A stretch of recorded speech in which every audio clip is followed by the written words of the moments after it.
Hi వాళ్ళందరికీ నమస్తేనండి. Today మా గార్డెన్‌లోని ముదిరిపోయిన బెండకాయలతో పులుసు చేశాను. చాలా టేస్టీగా వచ్చిందండి. దీనికోసము ముదిరిపోయిన బెండకాయలు ఒక సైడు, లేతయన్నీ ఒక సైడు పెట్టేసుకున్నాననమాట. తర్వాత ఆ ముదిరిపోయిన బెండకాయలు అన్నీ కలిపి పులుసు చేశాను. అండ్ దాని తాలింపు వేసేసుకున్నాను. ఉల్లిపాయలు, టొమాటోలు, పచ్చిమిరపకాయలు యాడ్ చేసేసుకున్నాను. తర్వాత బెండకాయ ముక్కలు యాడ్ చేసేసాను. కొంచెం పులుసు పోసేసి ఒకే ఒక విజిల్ పెట్టాననమాట.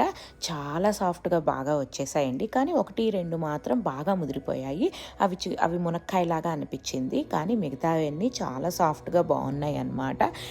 తర్వాత దీంట్లో ఎప్పుడు నేను మసాలా పొడి అయితే యాడ్ చేయను. ఈసారి వాసవి కంపెనీది రసం పొడి యాడ్ చేశానండి ఈ పులుసులోకి. అసలు ఎంత టేస్ట్ వచ్చింది అనంటే అంత బావుందండి. వాళ్ళేమి నాకు అడ్వర్టైజ్ చేయమని చెప్పలేదు. బట్ నాకు టేస్ట్ నచ్చి మీకు ఇది చెప్తున్నానండి.